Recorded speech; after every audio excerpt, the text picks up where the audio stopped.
The blood on her hands was not her own, but the steer's, and as Tabitha Preston wiped them against her worn leather apron in the dusty main street of Clifton Hill, Missouri, she caught the horrified stares of Mrs. Hensworth and her daughter Eleanor passing by with their pristine white gloves and parasols held high against the afternoon sun of 1878. "Disgraceful," Mrs. Hensworth muttered just loud enough for Tabitha to hear. "A woman with hands like a common laborer. No wonder she cannot find a husband at 22. Tabitha's jaw tightened, but she kept walking toward her father's butcher shop, the only one in this small Missouri town that served the ranchers and farmers scattered across the rolling plains. Her hands were calloused from years of helping her father after her mother died when she was 14.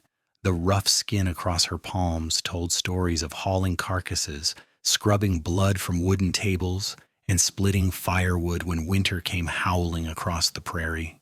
They were strong hands, capable hands, but in a town where women were expected to spend their days embroidering samplers and pouring tea, they marked her as something other, something less. The shop bell chimed as she entered, and her father looked up from the counter where he was wrapping cuts of pork for old Mr. Daniels. Thomas Preston was 60 now, his hair gone white, his back bent from decades of hard work. He needed her more than ever, and she would not abandon him just because the ladies of Clifton Hill thought her unwomanly. "Got the steer dressed and ready in the back," Tabitha said, moving past them to wash her hands in the basin they kept by the rear door.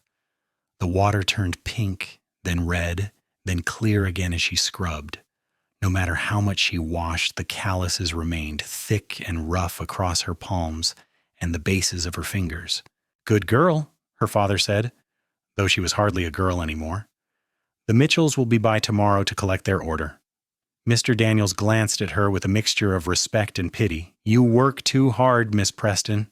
A young woman should not have to do such heavy labor." "Someone has to do it," she replied, drying her hands on a clean cloth. "And I'm not afraid of work." After Mr. Daniels left, her father sighed and sat down heavily on the stool behind the counter. "You should not have to live this life, Tabby. Your mother would have wanted better for you. Mama would have understood that family takes care of family." Tabitha came to stand beside him, placing one of her rough hands on his shoulder. "I am where I need to be." But that night, lying in her narrow bed in the room above the shop, she allowed herself a moment of weakness. She held her hands up in the moonlight streaming through the window, studying the thick calluses, the scars from knife slips and burns, the broken nail on her left index finger that never quite grew back right. They were ugly hands, she supposed, by the standards of this town. No man would want to hold them, to slip a ring onto one of those thick fingers. She had given up on such dreams years ago, or so she told herself. The next morning brought unexpected excitement to Clifton Hill. A cattle drive was passing through, heading north to the railhead in Kansas City, and the trail boss had decided to give his men a day of rest and resupply in town. Tabitha watched from the shop window as cowboys rode down Main Street, dust rising from their horses' hooves, their hats pulled low against the morning sun. They were rough men, weathered by sun and wind, their clothes stained with the evidence of weeks on the trail. But they had money in their pockets and appetites for fresh meat, which meant business for the Preston shop. "I will handle the customers," her father said quickly when the first group of cowboys approached. "You stay in the back." Tabitha bristled. "I have dealt with trail hands before. These men have been on the trail for 6 weeks. They are not used to proper company." Her father's tone left no room for argument, so she retreated to the back room, though resentment burned in her chest. Through the doorway, she could hear the cowboys placing their orders, their voices rough and jovial. Her father moved slowly, his arthritic hands fumbling with the butcher paper. One particularly large order seemed to be giving him trouble, and Tabitha could hear the frustration in his voice as he tried to calculate the cost. She could stand it no longer. Wiping her hands on her apron, she stepped into the front room. "I can help with that, Papa." The cowboys turned to stare at her, and she met their gazes steadily, refusing to be cowed. Most of them were young in their 20s, their faces sunburned and peeling. But one man stood slightly apart from the others, and when Tabitha's eyes met his, something in her chest tightened unexpectedly. He was tall, with dark hair that curled slightly at the ends where it touched his collar. His eyes were a deep brown, warm and thoughtful, and unlike the others, he did not leer or make crude remarks. He simply looked at her with an expression of open interest, as if he were genuinely seeing her, not just judging her against some standard of proper womanhood. "This is my daughter Tabitha," her father said reluctantly. "She helps with the business, madam." The tall cowboy removed his hat, revealing more of that dark hair. "Name is Austin Dalton. I am the trail boss for this outfit." Tabitha nodded, professional and brisk. "What can we get for you, Mr. Dalton?" "We need enough beef to feed 30 men tonight, plus whatever we can preserve for the next week on the trail." His voice was deeper than she expected, with a slight drawl that suggested he came from further south. "And please call me Austin." She moved behind the counter, her mind already calculating quantities and prices. Her father stepped aside gratefully, letting her take over. As she worked, writing down the order and figuring the cost, she was aware of Austin watching her, not staring rudely but observing with genuine interest. "You know your business, Ori," he said when she quoted him a fair price. "I have been doing this since I was 14. She began pulling cuts of meat from the cold storage, wrapping them efficiently in brown paper. "You will want the tougher cuts for preserving. They will last longer when salted." "She knows more about meat than anyone in 3 counties, her father said with obvious pride, and Tabitha felt a warmth spread through her chest despite herself. The other cowboys had wandered off to explore the town, but Austin remained watching her work. His hands rested on the counter, and she noticed they were calloused too, rough from years of handling rope and reins, scarred from countless small injuries that came with working cattle. "You have working hands," she said without thinking, then felt heat rise to her face. It was too familiar a comment for a first meeting, but Austin just smiled, a slow expression that reached his eyes. "I do. Cannot do this kind of work with soft hands." "No," she agreed quietly, "you cannot." She became aware that her own hands were in full view as she wrapped the meat, the calluses, and scars on display. Self-consciously, she tried to work faster to get the order completed so she could retreat to the back room. "You have working hands too," Austin said, and there was no judgment in his voice, only observation. Tabitha's hands stilled. "Yes, it is not considered ladylike in this town." "Then maybe this town has the wrong idea about what makes a lady." She looked up sharply, searching his face for mockery, but found none. He was serious, his brown eyes steady on hers. Before she could respond, the shop door burst open and 3 of the other cowboys tumbled in, laughing about something. The moment broke, and Tabitha finished wrapping the order quickly, accepting Austin's payment with murmured thanks. "We will be camped just outside town tonight," Austin said as he gathered the packages. "If you need anything or if there is any trouble with the men, you send word." "There will not be any trouble," she said, though she appreciated the concern. But trouble came anyway, though not in the form she expected. That evening, as Tabitha was closing up the shop, a group of young women from town came by, led by Eleanor Hensworth.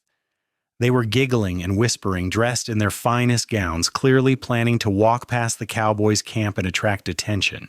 "Oh, Tabitha," Eleanor said with false sweetness, "you should come with us to see the cowboys, though I suppose with your hands you might frighten them away." The other girls laughed, and Tabitha felt the familiar sting of humiliation. "I have work to do." "Of course you do. Work is all you're good for, is it not?" Eleanor examined her own soft, pale hands with exaggerated care. "No man wants a wife whose hands are rougher than his own." "Eleanor, that is enough," came a stern voice from down the street. Mrs. Fletcher, the school teacher, was approaching with her market basket. "You girls should be ashamed speaking to Tabitha that way. She works harder than all of you combined." Eleanor and her friends scattered like startled birds, and Mrs. Fletcher paused beside Tabitha. "Do not let them poison your heart, dear. You are worth 10 of them." But the words stayed with Tabitha as she finished her work and climbed the stairs to her room. No man wants a wife whose hands are rougher than his own. It was what everyone thought, even if they did not say it so cruelly. She was too mannish, too rough, too capable for any man to desire. She did not cry. She had learned years ago that tears solved nothing. Instead, she lay in bed and stared at the ceiling, listening to the distant sounds of the cowboys' camp, wondering what it would be like to be someone different, someone softer. The next morning brought a crisis. Her father woke with such severe pain in his joints that he could barely move. The damp Missouri weather had aggravated his arthritis, and he lay in bed, frustration and pain etched across his face. "I cannot work today," he said, and she could hear the defeat in his voice. "Then I will handle everything." Tabitha was already dressed, her hair braided back from her face. "You rest. I will manage the shop. But the Mitchells order and the cowboys will need more supplies before they leave." "I said I will manage it." Her tone was firm but gentle. "Trust me, Papa." She ran the shop alone that day, serving customers with efficient competence. Most of the townspeople accepted her service without comment, though a few of the older women sniffed disapprovingly at seeing her behind the counter without her father present. It was mid-afternoon when Austin returned, this time alone. The shop was empty except for Tabitha, who was scrubbing down the cutting table in the back room. She heard the bell and came out, wiping her hands. "Mr. Dalton?" She was surprised to feel her heart beat a little faster at the sight of him. "Did you need something more?" "We are pulling out tomorrow morning, and I wanted to make sure we had enough provisions." He paused, looking around. "Your father is not here?" "He is ill today. I am managing alone." Something shifted in Austin's expression, a deepening of respect. "That is a lot of work for one person." "I am used to it." She moved behind the counter, pulling out her ledger. "What do you need?" They discussed his requirements, and she put together another order, working quickly and competently. Austin watched her in that same thoughtful way, and she found herself hyper-aware of his presence, of how he seemed to fill the small shop with his quiet strength. "You love this work," he said suddenly. It was not a question. Tabitha paused in her wrapping. "I do, actually. Everyone thinks it's strange. A woman in a butcher shop. But there is satisfaction in doing something useful, something that feeds people. Nothing strange about it. On the trail, everyone does what needs doing, man or woman. Met plenty of ranch women who can work as hard as any hand." He leaned against the counter, relaxed. "Back home in Texas, my own mother could rope and brand as well as my father." "You are from Texas?" She was curious despite herself. "Born and raised on a ranch outside San Antonio, started working cattle when I was 12. Been doing it ever since." There was a fondness in his voice when he spoke of it. "It is a hard life, but a good one." "And you never wanted to settle down, have your own ranch?" "I do, someday." His eyes met hers. "When I find the right place, and the right person to build it with." The air between them felt suddenly charged, and Tabitha looked down, her hands moving restlessly on the counter. She was acutely aware of how rough they looked against the clean wood, how unladylike. "Your hands," Austin said quietly, and she tensed, bracing for the inevitable criticism. "May I?" She did not understand what he was asking until he reached across the counter, his own scarred hands extended. Hesitantly, hardly breathing, she placed her hands in his. His touch was warm, gentle despite the calluses. He turned her hands over, studying them as if they were something precious. His thumbs traced across her palms, feeling the thick ridges of hard skin, the scars, the strength in them. "These are beautiful hands," he said, his voice rough with emotion. Tabitha felt tears prick at her eyes. "They are ugly. Everyone says so." "Everyone is wrong." Austin lifted her right hand and pressed it against his own palm, comparing them. His was larger, but hers was just as calloused, just as marked by work. "These hands tell a story of someone who does not shy away from hard work, who takes care of her family, who builds something with her own strength. There is nothing ugly about that." Before she could respond, before she could fully process what was happening, Austin bent his head and pressed a kiss to her left palm, then her right. The gesture was so tender, so unexpected that a small sound escaped her throat. "They are perfect," he said, meeting her eyes as he lowered her hands but did not release them. "And anyone who cannot see that is a fool." Tabitha was trembling, overwhelmed by sensations she had never allowed herself to feel. This man, this stranger, saw something in her that no one else had. He looked at her calloused, scarred hands and called them beautiful, called them perfect. "Why?" she whispered. "Why would you say that?" "Because it is the truth." His grip on her hands tightened slightly. "I've been thinking about you since yesterday, Tabitha. Cannot get you out of my mind. The way you work, the way you care for your father, the strength in you. I have met a lot of people in my life, but I have never met anyone quite like you." "You do not know me." "Then let me get to know you. I am here until tomorrow morning. Come have dinner with me tonight." "I cannot leave my father Bring him, or I will bring food to you. I'm not particular." Austin smiled, and it transformed his whole face, making him look younger, more open. "I just want to spend time with you." It was madness. He was leaving tomorrow, heading north with his cattle drive. There was no future in this, no possibility of anything real. But Tabitha found herself nodding anyway, drawn to him in a way she could not explain. "Dinner here, then. After the shop closes, I will cook something. I will bring the supplies. You have done enough work for one day." That evening, Austin arrived at the shop just as the sun was setting, his arms full of provisions. Not just trail food, but fresh vegetables from a farm outside town. Eggs, butter, even a bottle of wine that must have cost him dearly. "You did not have to do all this," Tabitha protested, but she was smiling as she led him up the narrow stairs to the living quarters above the shop. Her father was sitting in his chair by the window, looking better than he had that morning. When Austin was introduced, Thomas studied the young cowboy with sharp eyes. "You are the trail boss, Anyao," he said, "the one my daughter cannot stop talking about." "Papa!" Tabitha's face flamed, but Austin just grinned. "I hope that is a good thing, sir." They cooked together in the small kitchen, and Tabitha was surprised by how natural it felt working alongside Austin. He was comfortable in the domestic space, not awkward like most men would be. He told her he had learned to cook on the trail, that it was a necessary skill when you spent months at a time with no cook wagon. "Can you really make biscuits over a campfire?" she asked, incredulous. "I will show you sometime if you want."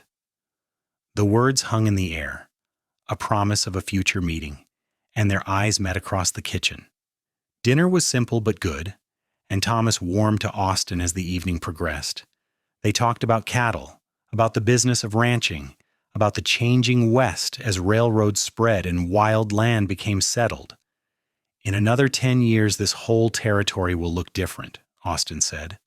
"The open range is disappearing. A man needs to own his land now if he wants to make a go of it." "Is that what you want? Your own ranch?" Thomas asked. "It is. I have been saving for years, working drives to build up capital. Another few seasons and I will have enough to buy a good piece of land, start my own herd." He glanced at Tabitha, looking for the right place, somewhere with good grass and water. After dinner, Thomas excused himself, claiming fatigue, though Tabitha suspected he was deliberately leaving them alone. She and Austin cleaned up together, falling into an easy rhythm of washing and drying.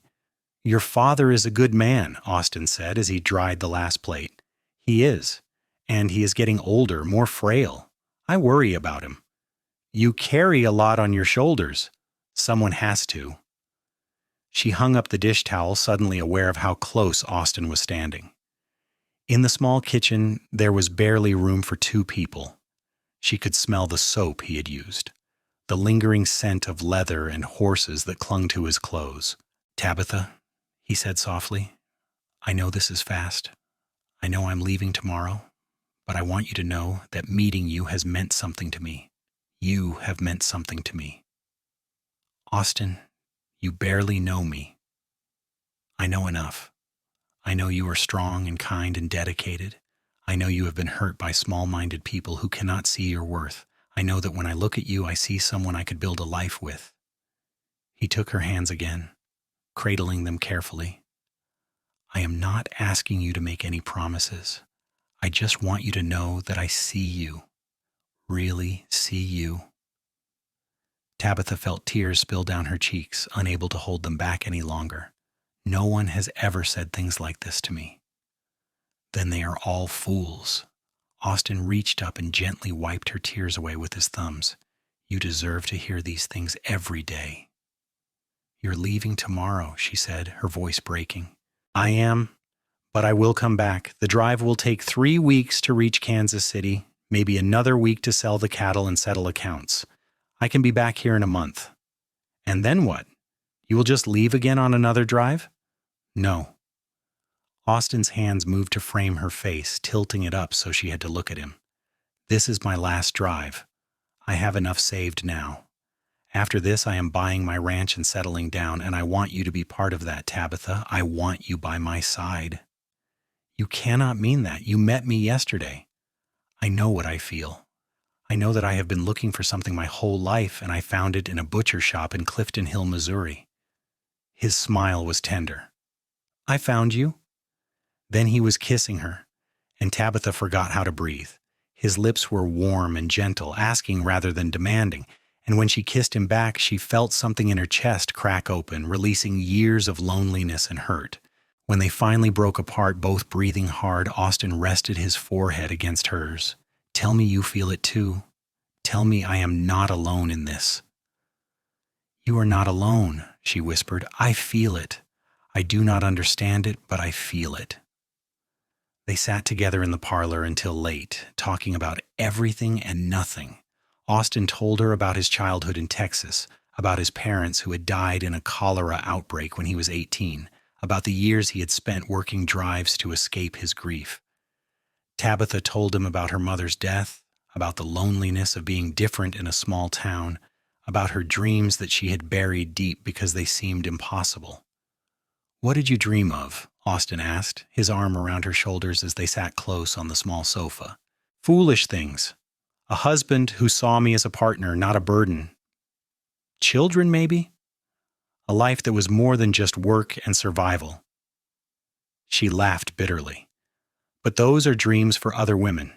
Softer women." "No." Austin turned her to face him. "Those are dreams for any woman who wants them, and you deserve every one of them." When he finally left, long past midnight, he kissed her again at the door. "1 month," he promised. "I will be back in 1 month. Will you wait for me?" "Yes," she said. Because what else could she say? Her heart had already decided. The next morning she stood on the edge of town and watched the cattle drive move out. 30 cowboys and 2,000 head of cattle heading north in a cloud of dust. Austin sat tall in his saddle at the front of the herd, and just before he disappeared from view, he turned and raised his hand in farewell. Tabitha raised her own hand in return, her calloused palm open to the sky, and tried to believe that he would really come back. The month that followed was the longest of Tabitha's life. She threw herself into work, helping her father as his arthritis slowly improved, serving customers with her usual efficiency. But everything felt different now. The town that had always seemed too small, too stifling, now felt like a cage she was desperate to escape. Eleanor and her friends continued their petty cruelty, but their words no longer stung the same way. When Eleanor made a snide comment about Tabitha's hands, she simply looked at them and remembered Austin kissing her palms, calling them perfect. "You have been different since that cattle drive came through," her father observed one evening. "Happier." Tabitha hesitated, then told him everything.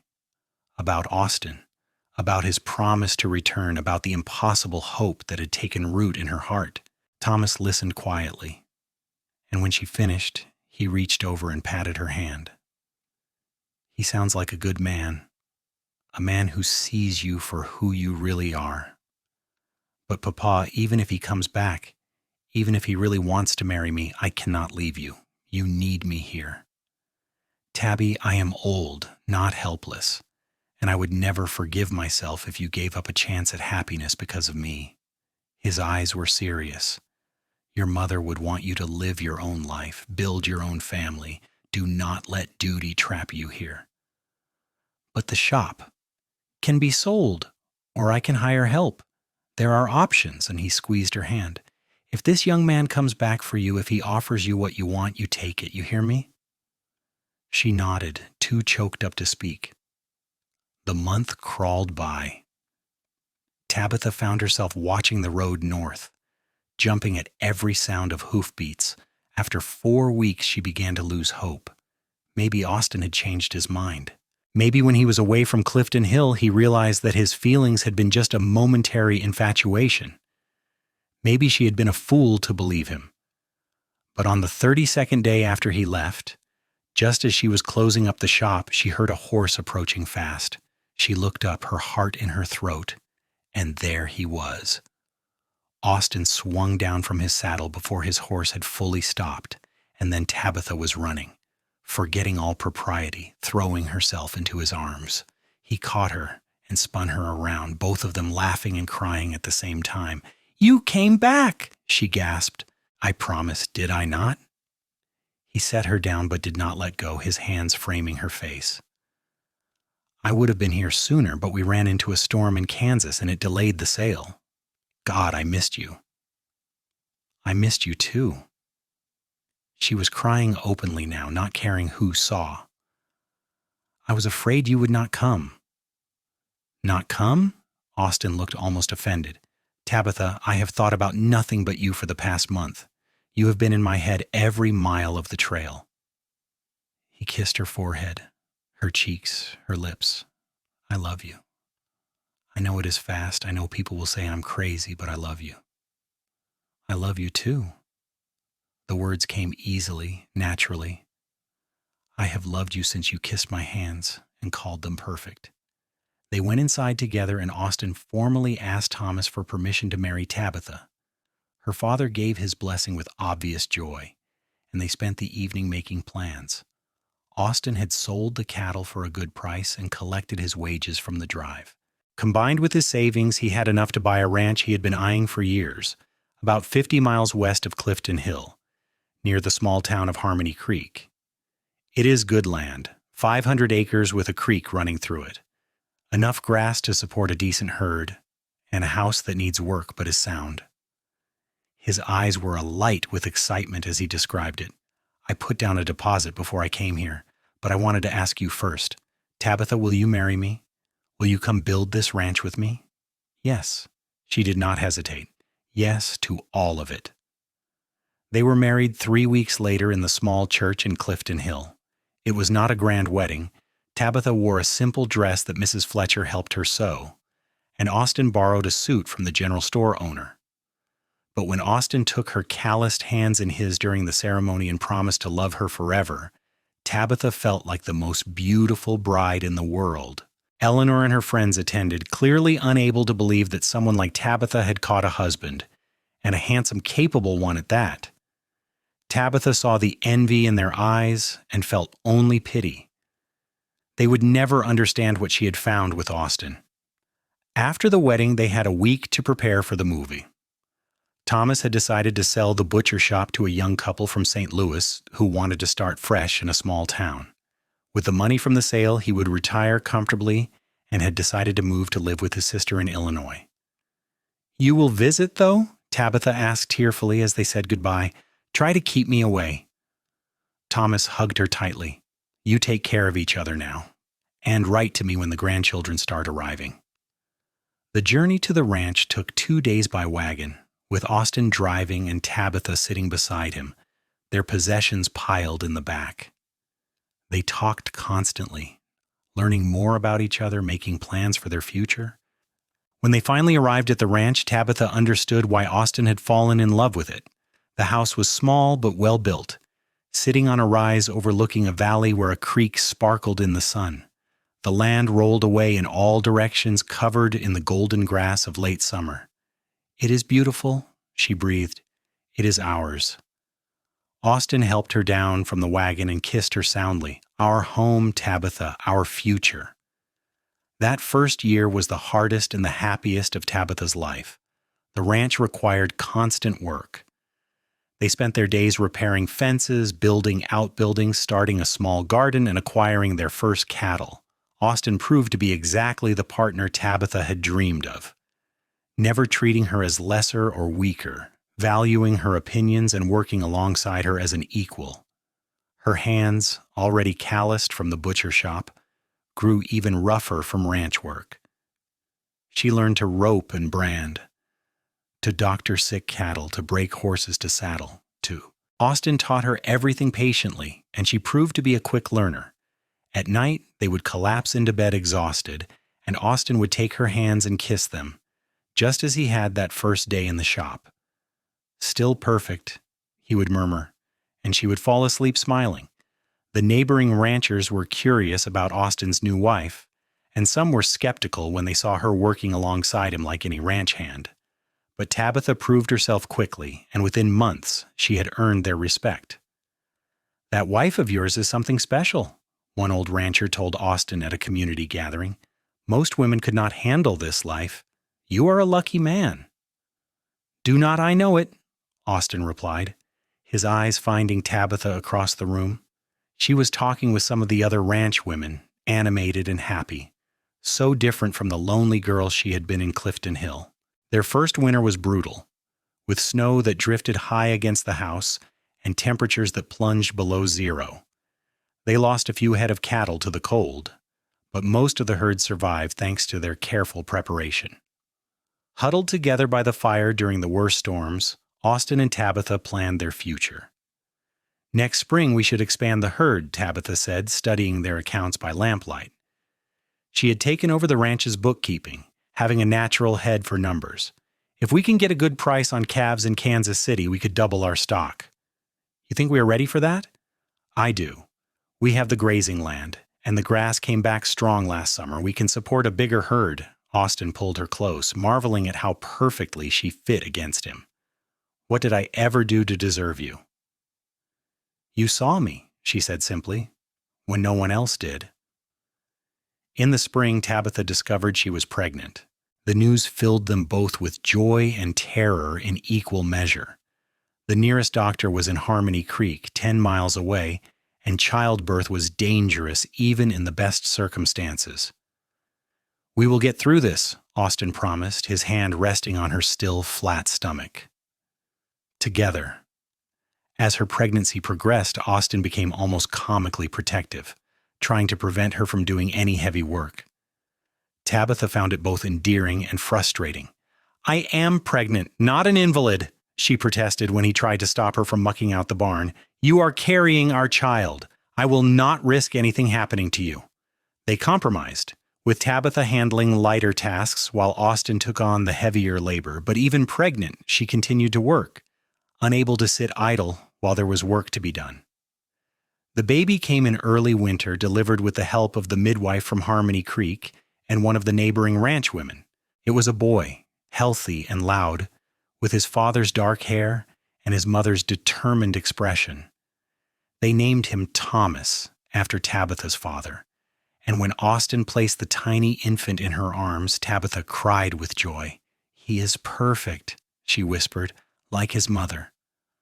Austin kissed her forehead gently. "You were so brave, Tabitha. I have never been so scared in my life." "Neither have I," she admitted, "but he was worth it." Thomas Preston proved to be a determined baby, rarely sleeping and always demanding attention. Tabitha learned to work with the baby strapped to her back in a carrier that one of the native women from a nearby settlement had taught her to make. Austin was a devoted father, taking his turn walking the floor with a crying baby at night, never complaining about lost sleep. "This is so much harder than I imagined," Tabitha said one exhausted morning, bouncing Thomas while trying to make breakfast one-handed. "But worth it?" Austin asked, coming up behind her to take the baby. "Worth every minute," she confirmed, kissing both of them. 2 years later, they had a daughter, and then 2 years after that, another son. The house seemed to burst with noise and life, and though Tabitha was constantly exhausted, she had never been happier. The ranch prospered. Austin's careful management and Tabitha's business sense proved to be a winning combination. Within 5 years, they had tripled their herd and bought an additional 200 acres from a neighboring rancher who was retiring. They hired 2 hands to help with the work, young men who respected Tabitha's knowledge and never questioned her right to work alongside them. One day, when Tabitha was in Harmony Creek buying supplies, she ran into Eleanor Hensworth, now Eleanor Martin, visiting her sister who had moved west. Eleanor looked older than her 30 years, her face lined with disappointment. She had married a banker's son from St. Louis, but the marriage had apparently not been happy. "Tabitha Preston," Eleanor said, her voice cold. "Or should I say Tabitha Dalton now?" "Hello, Eleanor." Tabitha was polite but distant. "How are you?" "Well enough." Eleanor's eyes traveled over Tabitha's practical dress, her worn boots, her hands that were rough and calloused as ever. "I see ranch life has not improved your appearance any." Tabitha looked down at her hands, the hands that had built a life, delivered calves, soothed her children's fears, held her husband's in the night. "No, I suppose it has not. These hands are rougher than ever." "I cannot imagine living such a crude life," Eleanor said with false pity. "But I suppose some people are suited for it." "I suppose they are," Tabitha smiled, a genuine smile full of confidence and contentment. "I am very happy, Eleanor. I hope you can say the same." Eleanor's expression cracked, and for a moment Tabitha saw the misery beneath. "I married well," Eleanor said defensively. "I have a fine house, fine things." "But are you happy?" Eleanor did not answer, turning away with a brittle laugh. "Enjoy your rough life, Tabitha." Watching her go, Tabitha felt no triumph, only sadness for the girl who had measured worth in soft hands and fine things, never understanding that real value came from love and purpose. That evening, she told Austin about the encounter while they sat on the porch watching their children play in the yard. Thomas was 7 now, chasing his sister Catherine, while baby James toddled after them on unsteady legs. "She has not changed," Tabitha concluded. "Still thinks I'm living a lesser life because of my hands." Austin took those hands in his, as he had done countless times over the years, and kissed each palm. "These hands built our home. These hands brought our children into the world. These hands work beside mine every day." He met her eyes, his love shining clear. "These hands are the most beautiful things I have ever known." Tabitha leaned against him, watching the sun set over their land, their children's laughter ringing in the air. She thought of the lonely girl she had been in Clifton Hill, certain that her rough hands had marked her as unlovable. She thought of the moment Austin had kissed her palms and called them perfect, changing everything. "Do you ever regret it?" she asked quietly. "Choosing me, choosing this life?" "Not for a single second." Austin's arm tightened around her. "You are the best decision I ever made, Tabitha Dalton." The years continued to pass, each one bringing its own challenges and joys. There were droughts that tested their resources, winters that pushed them to their limits, and always the constant work that came with ranching. But there were also moments of pure happiness. Thomas's first successful roping, Catherine's delighted laughter when she learned to ride, James's solemn concentration as he helped his father mend fences. On their 10th anniversary, Austin surprised Tabitha by taking her into Harmony Creek for a rare night away from the ranch. The children stayed with the neighboring family, and Austin and Tabitha had dinner at the hotel restaurant, a luxury they almost never indulged in. "I have something for you," Austin said as they finished their meal. He pulled out a small box and handed it to her. Inside was a pair of gloves, but not practical work gloves. These were made of the softest leather, dyed a beautiful deep brown, with delicate stitching along the seams. "Austin, these are too fine," Tabitha protested. "I cannot wear these for work." "They are not for work. They are for when we go to town or to church or anywhere you want to feel fancy." He took one of her hands and gently worked the glove onto it. It fit perfectly, supple and smooth. I know you love your working hands, and so do I, but I also want you to have beautiful things sometimes just because you deserve them. Tabitha's eyes filled with tears.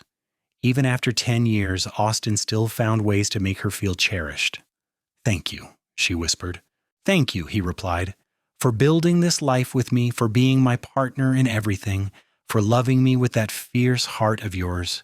He kissed her across the table, not caring who might see. I love you more today than I did when we married, and I will love you more tomorrow than I do today. That night in their hotel room, lying in Austin's arms, Tabitha reflected on how far she had come. From a lonely butcher's daughter with rough hands that marked her as unsuitable, to a ranch owner, a mother, a partner in every sense of the word. She had found someone who saw her strength as beautiful, who valued her capability rather than being threatened by it. What are you thinking about? Austin murmured, his fingers tracing lazy patterns on her shoulder. How lucky I am, how different my life could have been if you had not walked into that butcher shop.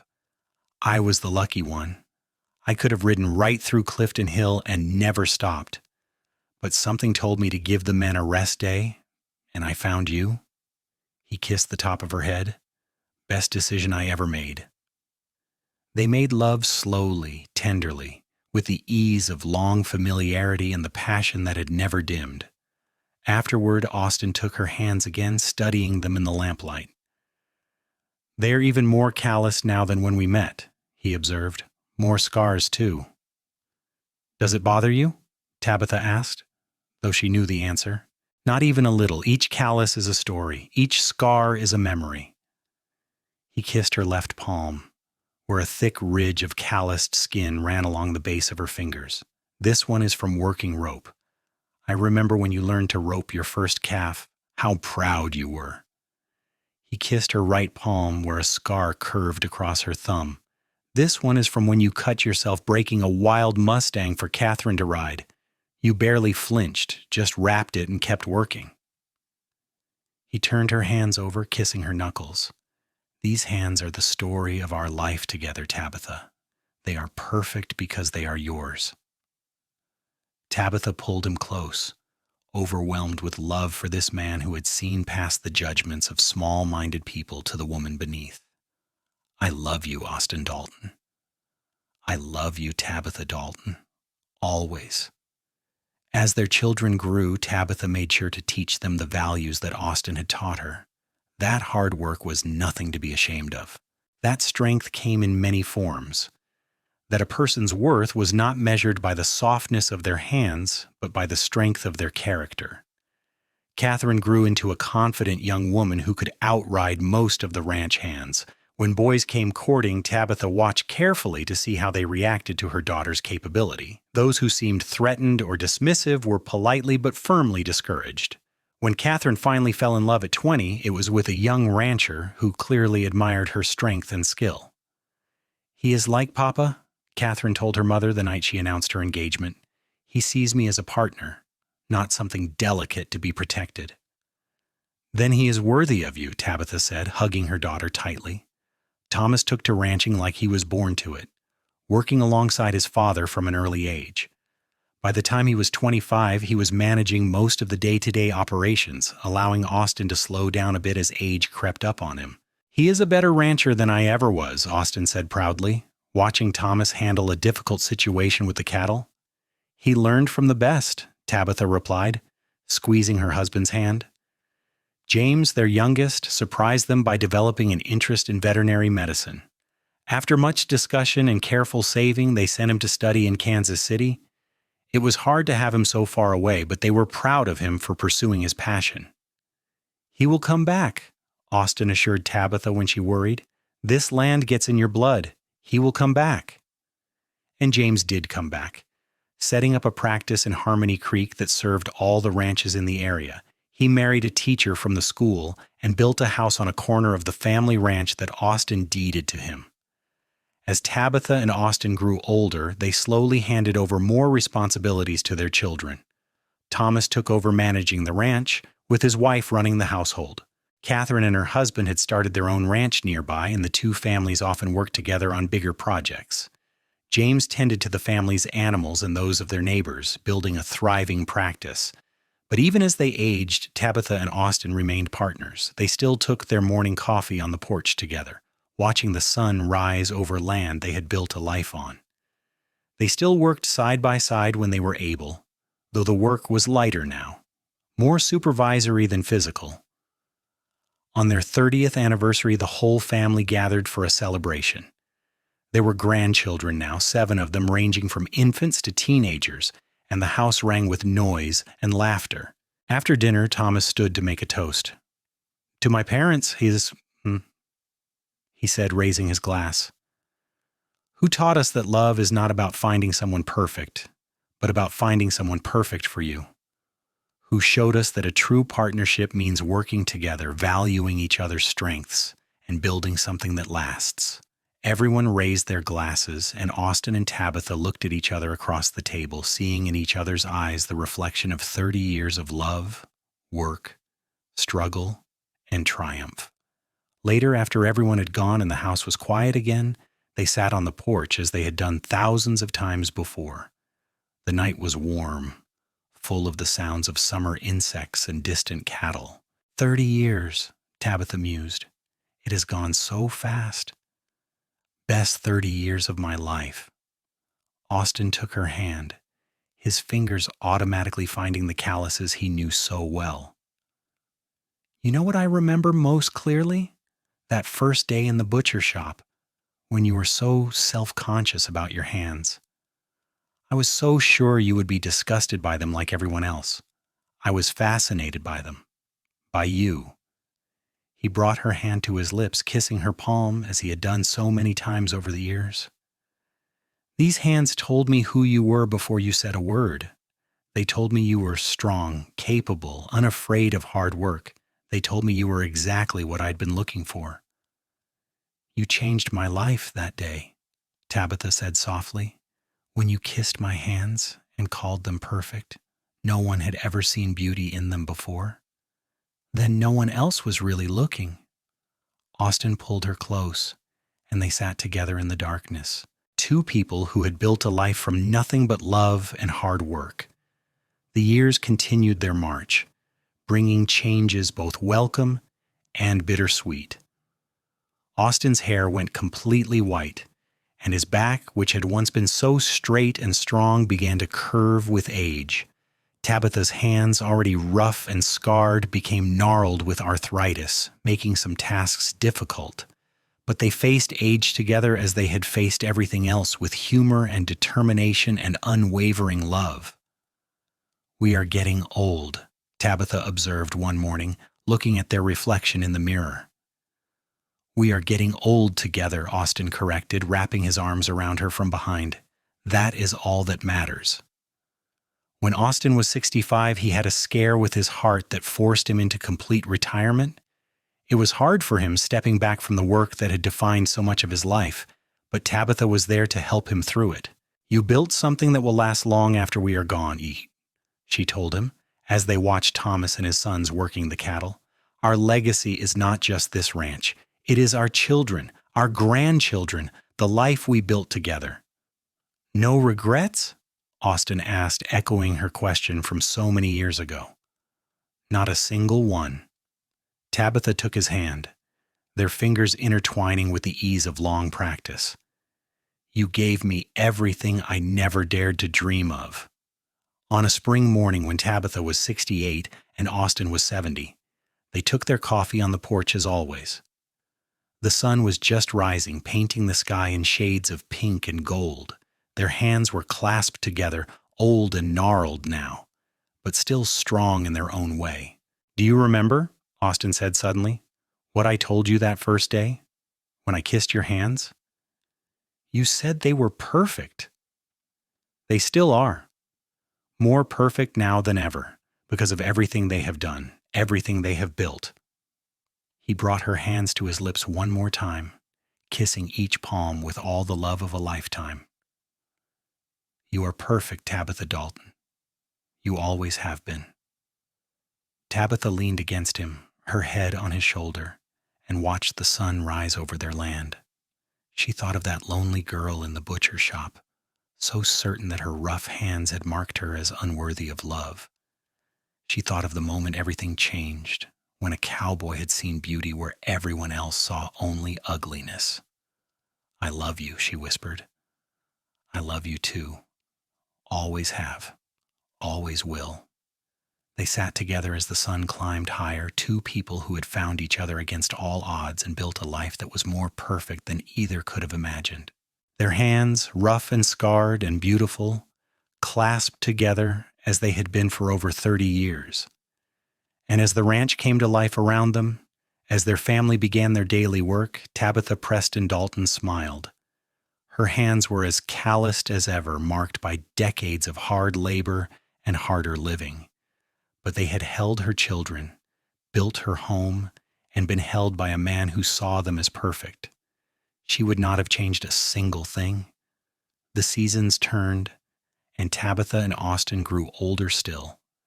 They had been married for 37 years when Austin passed away peacefully in his sleep, his hand still clasped in Tabitha's. She grieved deeply, but not bitterly, knowing that they had been given more time together than many couples could dream of. At his funeral, the church was packed with ranchers, townspeople, and family. Thomas spoke of his father's integrity and hard work. Catherine remembered his gentle humor and unfailing support. James talked about the example he had set of treating everyone with respect and dignity, but it was Tabitha who had the final word. Standing at the front of the church, her hands clasped in front of her, she spoke from the heart. "Austin saw me when no one else did," she said, her voice strong despite her tears. "He looked at my rough hands and called them beautiful. He saw my strength and valued it rather than being threatened by it. He gave me a life I never thought I could have, and he made every day of the past 37 years an adventure." She looked down at her hands, more gnarled and scarred than ever. These hands built a life with him. They are the hands of a woman who was loved exactly as she was for exactly who she was. I could not ask for a greater gift than that. There was not a dry eye in the church. Tabitha lived another 8 years after Austin's passing. She stayed on the ranch, in the house they had built together, surrounded by her family. Her grandchildren grew, and she was blessed to see the birth of her first great-grandchild, a baby girl with dark hair and a determined expression. "She has Mama's stubbornness," Thomas said with a laugh, as the baby gripped his finger with surprising strength. "Then she will do just fine in this world," Tabitha said, holding the infant carefully. Her hands were so old now, the skin paper thin, but they were still steady as she cradled the new life. On a warm spring morning, very much like the morning of Austin's death, Tabitha passed away in her sleep. She was 76 and had lived a full, rich life. They buried her next to Austin on a hill overlooking the ranch, under a cottonwood tree they had planted together in their first year. At the funeral, her children and grandchildren spoke of her strength, her kindness, her unwavering love for her family. But it was Catherine who told the story that mattered most. The story of a young woman with calloused hands who had been shunned and mocked, and a cowboy who had seen past the judgments to the woman beneath, who had kissed her rough palms and called them perfect. "That is who my mother was," Catherine said, tears streaming down her face. "A woman who was told she was not good enough, and who found someone who knew her worth, a woman who worked hard every day of her life and never apologized for her strength, a woman who loved deeply and was loved in return." She held up her own hands calloused from years of ranch work. "I have my mother's hands, and I am proud of every scar, every callus, every mark, because she taught me that these hands are beautiful, that strength is beautiful, that being true to yourself is more important than fitting someone else's idea of what you should be." Years later, Catherine's daughter would tell her own daughter the story, and that daughter would tell her children. The story of Tabitha Preston, who was shunned for having working hands, and Austin Dalton, the cowboy who kissed her palms and called them perfect. the story of a love that saw past surface judgments to the truth beneath. The story of two people who built a life together on mutual respect, genuine partnership, and unwavering love. The ranch still stands, now in its fifth generation of family ownership. In the front room of the main house hangs a photograph, faded with age. It shows a man and a woman standing in front of a small house, the land stretching behind them. He is tall and handsome, she is strong and capable. They are holding hands, and even in the old photograph you can see the love between them. If you look closely at the photograph, you can see the rough texture of the woman's hands, the calluses and scars that marked her life of hard work. To some eyes, they might seem ugly or unsuitable. But to those who know the story, to those who understand what those hands built and held and accomplished, they are perfect, just as Austin always said they were.